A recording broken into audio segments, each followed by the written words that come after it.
இந்த வீடியோவில் நம்ம பார்க்க போகிறது 10th மேக்ஸ் எக்ஸசைஸ் நம்பர் 4.2ல இருக்கக்கூடிய 14th சம் தான் பார்க்க போகிறோம். பாருங்கள், construct a triangle ABC such that AB வந்து 5.5 சென்டிமீட்டர், ஆங்கிள் சி வந்து 25 degree and the altitude from C to AB is 4 centimetre. ஓகேங்களா? ஸோ இது மாதிரி இருக்க மாதிரி ஒரு ட்ரையாங்கிள் கன்ஸ்ட்ரக்ட் பண்ண சொல்கிறாங்க.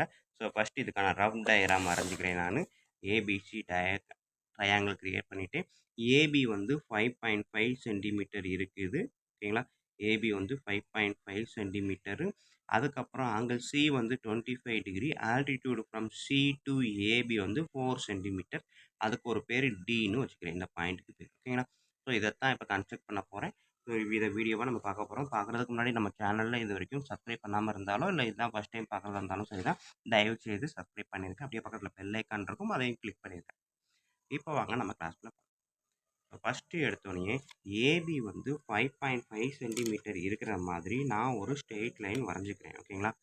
ஸோ ஏபி வந்து 5.5 சென்டிமீட்டர். ஸோ நான் ஸ்கேலில் 5.5 சென்டிமீட்டர் அளவு பார்த்தீங்கன்னா உங்களுக்கு தெரியும். ஓகேங்களா? போதும். ஸோ இங்கே இருந்து 5.5 சென்டிமீட்டர் தெரியுதா? ஓகே.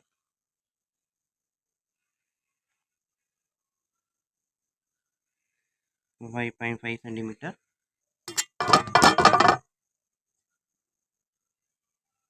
இங்கே இருக்குது. 5க்கும் 6க்கு நடுவில் 5.5, இங்கேருந்து 0 வரைக்கும் ஒரு லைன் வரைஞ்சிட்டேன். ஓகேங்களா? So 5.5 centimetre. பேர் வந்து இந்த டாட்டு ஏ, இந்த டாட்டு பி. ஓகேங்களா? தென் நெக்ஸ்ட்டு சி வந்து 25 டிகிரி இருக்கிற மாதிரி ஒரு லைன் வரையணும். ஸோ அப்போ நான் அதுக்கு வந்து என்ன பண்ணுறேன், ஆல்டர்னேட் பைசெக்டர் தியரத்தை யூஸ் பண்ணி இங்கே இருந்து கரெக்டாக நான் வந்து ரிவர்ஸில் யூஸ் பண்ணுறேன். கீழே நான் 25 டிகிரி இருக்கிற மாதிரி ஒரு லைன் போட போகிறேன். ஸோ இப்போ பார்த்தீங்க அப்படின்னா உங்களுக்கு கரெக்டாக தெரியும், இந்த ஜீரோவில் இந்த லைன் உள்ளே தெரிஞ்சிருக்கா? ஸோ அதேமாதிரி ஜீரோக்கான லைன் பார்த்தீங்கன்னா கரெக்டாக ஒரே லைனாக இருக்கிற மாதிரி இருக்கும். ஸோ இந்த மாதிரி வச்சு 25க்கு நேராக ஒரு டாட்டு, 20க்கும் 30க்கும் நடுவில் ஒரு டாட்டு, இதில் பார்த்தீங்கன்னா 10 லைன்ஸ் இருக்கும். கவுண்ட் பண்ணால் உங்களுக்கு தெரியும். ஸோ இதில் நான் 5 லைன்ஸ் அப்படின்றத தான் டாட் வைக்க போகிறேன். ஸோ டாட் வச்சுட்டேன். வச்சதுக்கப்புறம் இதை நான் வந்து ரேயை கன்சிடர் பண்ணுறதுக்கு ஒரு லைன் வரைய போகிறேன். ஓகேங்களா? ஸோ இந்த டாட்டு வழியாக ஏலேருந்து ஒரு லைன் வரைஞ்சிட்டேன். ஓகேங்களா? ஸோ இதுக்கு பேர் நான் வந்து ஒய் அப்படின்னு வச்சுக்கிறேன். இந்த ரேக்கு பேர் ஏஒய். தென் நெக்ஸ்ட்டு நான் என்ன பண்ணுறேன் அப்படின்னா ஏஒய் பேர் வச்சுருப்பேன். ஓகேங்களா? நெக்ஸ்ட்டு என்ன பண்ணுறேன் அப்படின்னா இந்த ஏஒயை பேஸாக வச்சு ஏவை பாயிண்ட்டாக வச்சு 90 டிகிரிக்கு ஒரு லைன் எடுக்க போகிறேன். ஓகேங்களா? ஸோ அதை நான் வந்து டாட்டு கரெக்டாக வைங்க. ஆல்ரெடி நம்ம போட்டிருக்க லைனும் இங்கே இருக்கக்கூடிய லைனும் அது மேலே கரெக்டாக சிங்கிள் லைனாக தெரியுற மாதிரி பார்த்துக்கோங்க. ஜீரோக்குள்ளே பார்த்தீங்கன்னா நம்ம கூட போட்டிருக்க லைன் தெரியும். ஓகேங்களா? ஸோ அந்த மாதிரி வச்சு 90 டிகிரியில் ஒரு டாட் வச்சுக்கோங்க. ஓகேங்களா? 90 டிகிரியில் டாட் வச்சு அதை கனெக்ட் பண்ணுங்க. ஸோ அந்த ஏலேருந்து இந்த டாட் வழியாக ஒரு லைன் ஸ்ட்ரெயிட் லைன் போடுங்க. ஓகேங்களா? ஸோ இதுக்கு பேர் ஒய் டேஷ். கீழே ஒய் வச்சோம், இது ஒய் டேஷ். ஸோ அப்போ ஒய் ஏ ஒய் டேஷ் வந்து எவ்வளோ இருக்கும்? 90 டிகிரி இருக்கும். ஓகேங்களா?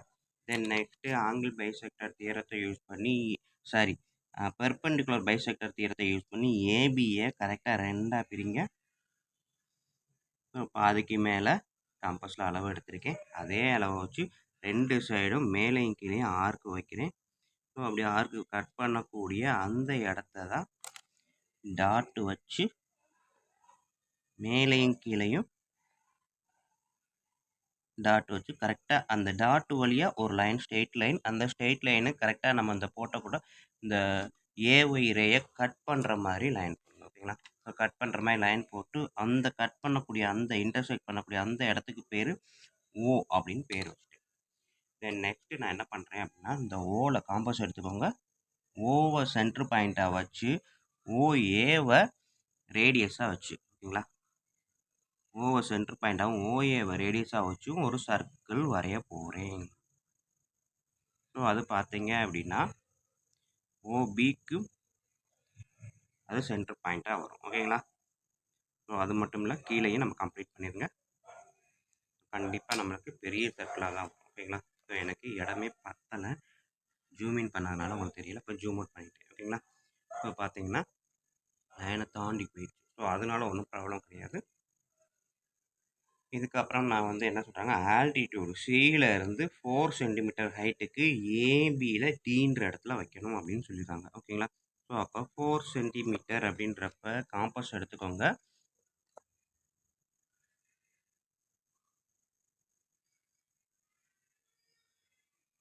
ஸோ 4 சென்டிமீட்டர் அப்படின்றப்ப இங்கே இருந்து 4 இங்கே இருக்குது. ஸோ இங்கே இருந்து அதாவது ஸ்கேலில் இருக்கக்கூடிய அளவு மட்டும் பாருங்கள், கிளார் அடிக்காது. ஓகே. ஸோ இங்கே இருந்து கரெக்டாக 4ல் வச்சுக்கோங்க. 0 வரைக்கும் நான் எடுக்கிறேன். ஓகேங்களா? ஸோ இப்போ பார்த்தீங்கன்னா எக்ஸாக்டாக 4லேருந்து 0 4 சென்டிமீட்டர் அளவு எடுத்துருக்கிறேன்.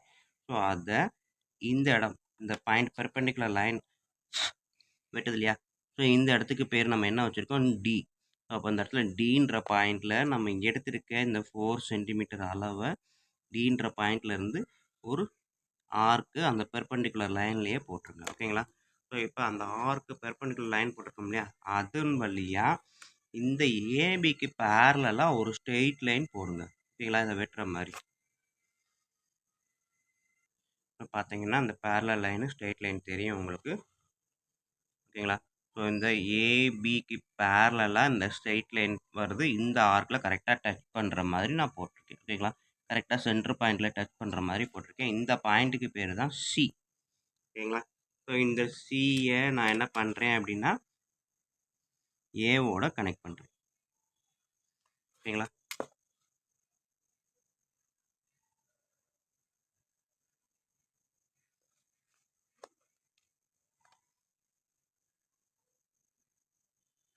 அப்படின்னா நான் வரைஞ்ச இந்த ஆர்க்கு இந்த பேரலல் லைன் போட்டிருப்பேன். ஓகேங்களா? பேரலல் லைன் வந்து நான் வந்து இதை வச்சு தான் போட்டிருக்கிறேன். இந்த ஆர்க்கு இந்த பேரலல் லைனும் டச் பண்ணக்கூடிய அந்த பாயிண்ட்ல இருந்து இது வரைக்கும் இருக்கக்கூடியதான் என்னது அப்படின்னு பார்த்தீங்கன்னா எனக்கு இருக்கக்கூடிய அவங்க கேட்டிருக்கக்கூடிய ஆல்டிடியூட். ஓகேங்களா? ஸோ இது வந்து பார்த்தீங்கன்னா 4 சென்டிமீட்டர் அப்படின்றது ஹைட்டு. ஓகேங்களா? ஆனால் எனக்கு ட்ரையாங்கிள் தான் கன்ஸ்ட்ரக்ட் பண்ணலை. ஸோ ட்ரையாங்கிள் என்ன அப்படின்னா இந்த பாயிண்ட்ல இருந்து இந்த சர்க்கிளில் 2 தடவை டச் பண்ணுது இல்லையா? ஸோ இந்த டைரெக்ஷனில் வரைஞ்சாலும் சரி, இல்லை இந்த டைரெக்ஷனில் வரைஞ்சாலும் சரி தான். ஓகேங்களா? எனக்கு இந்த டைரெக்ஷன் இப்போ வரையறதுக்கு வரையலாம். ஓகேங்களா? ஸோ இப்போ பார்த்தீங்க அப்படின்னா இந்த பாயிண்ட்டை எடுத்துக்கிறேன். அந்த டச் பண்ணக்கூடிய பாயிண்ட்லேருந்து இந்த ஏன்ற பாயிண்ட் வரைக்கும் நான் கனெக்ட் பண்ணியிருக்கேன். அதே மாதிரி இந்த டச் பண்ணுற பாயிண்ட்லேருந்து பின்ற பாயிண்ட் வரைக்கும்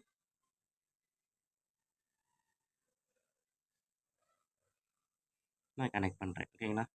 ஸோ இதுதான் வந்து என்னது ட்ரையாங்கிள் ஏபிசி. இது பாயிண்ட்டு சி. ஓகேங்களா? ஸோ அதே மாதிரி இந்த பக்கம் இருக்கிறத வந்து பார்த்தீங்கன்னா சி டேஷ்னு நம்ம வச்சுக்கலாம். இதே ட்ரையாங்கிளை திருப்பி மாற்றி இந்த சைடு இருந்து கூட போடலாம். ஓகேங்களா? ஸோ இப்போ பார்த்தீங்க அப்படின்னா இது வந்து சி வந்து எவ்வளோ சொல்லியிருக்காங்க, 25 டிகிரி. ஓகேங்களா? 25 டிகிரி டிஃபால்ட்டாக அதுவாகவே வரும். எப்படின்னா நம்ம இங்கே வந்து ஆல்டர்னேட் பைசெக்டர் தியரத்தை யூஸ் பண்ணி இங்கே 25 எடுக்கும். இப்போ டிஃபால்ட்டாக அதுவாகவே வந்து நிற்கும். வாங்க செக் பண்ணிக்கலாமா? ஸோ பாருங்கள், செக் பண்ணுறதுக்கு இருக்குது. ஸோ அட்ஜஸ்ட் பண்ணிகிட்டே வச்சுட்டேன். பாருங்கள், இங்கே வந்து பார்த்தீங்க அப்படின்னா ஃபோக்கஸ் பண்ணி காமிக்கிறேன், ஜூம் இன் பண்ணிக்கிறேன்.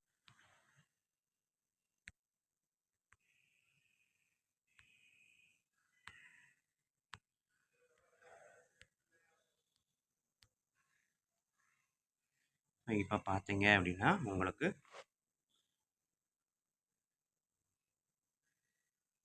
இங்கே பார்த்தீங்கன்னா உங்களுக்கு தெரியும். இது வந்து கரெக்டாக 0ல் இங்கே பாயிண்ட் சியில் வச்சு 180 0க்கு நேரம் வச்சுருக்கிறேன். இந்த ஸ்கேல் இங்கே வந்து மேல்படமாக இருக்கிறதுனால உங்களுக்கு அட்ஜஸ்ட் பண்ண முடியல. ஸோ இங்கே பார்த்தீங்க அப்படின்னா கரெக்டாக வந்து 20க்கும் 30க்கும் நடுவில் இருக்கக்கூடிய 25 ஃபிஃப்த் லைனில் வந்து கனெக்ட் ஆகிருக்கும். ஓகேங்களா? ஸோ எனக்கு இங்கே வந்து கொஞ்சம் ஏற்றமாக இருக்கும், அதனால் கொஞ்சம் வித்தியாசம். எதுக்காக அப்படின்னா இங்கே மேடாக இருக்குது, இங்கே பள்ளமாக இருக்குது. ஸோ அதனால தான் என்னால் அந்த ப்ரொஜெக்டரை ஸ்ட்ரெயிட்டாக வைக்க முடியல. ஓகேங்களா? ஸோ கிட்டத்தட்ட பார்த்தீங்கன்னா உங்களுக்கே தெரியும், ஓரளவு எக்ஸாக்டாக 20 to 30 நடுவில் இருக்குது. ஸோ அதனால் டிஃபால்ட்டாகவே 25 வரும் அப்படின்றத நம்ம கான்ஃபிடென்ட்டாக நம்பலாம். ஓகேங்களா? ஓகே ஸ்டூடெண்ட்ஸ், இதுதான் அவங்க கேட்டிருக்கக்கூடிய ட்ரையாங்கிள். ஏபி வந்து எவ்வளோ சொன்னாங்க, 5.5 சென்டிமீட்டர். இதோட ஹைட்டு பார்த்தீங்க அப்படின்னா இங்கே இருந்து இது வந்து என்னது எம்முன்னு வச்சுக்கோங்க. எம்டி அப்படின்றது என்னது, அதோட ஆல்டிடியூடு. ஓகேங்களா? ஸோ இதோட ஹைட்டு 4 சென்டிமீட்டரு. இதிலேருந்து இது வரைக்கும் இருக்கக்கூடியது நம்மளுக்கு கேட்கல. இது வந்து 25 டிகிரி. ஓகேங்களா? ஓகே ஸ்டூடெண்ட்ஸ், இவ்வளோ தான் நமக்குரிய இந்த 14th சம்மு. ஸோ பாருங்கள், வீடியோ கண்டிப்பாக புரிஞ்சிருக்கும்னு நம்புகிறேன். அப்படி புரிஞ்சிருந்தது அப்படின்னா கண்டிப்பாக லைக் பண்ணுங்கள், கமெண்ட் பண்ணுங்கள், உங்கள் நண்பர்களுக்கு ஷேர் பண்ணுங்கள். நன்றி. அடுத்த சம் அடுத்த வீடியோவில் பார்ப்போம்.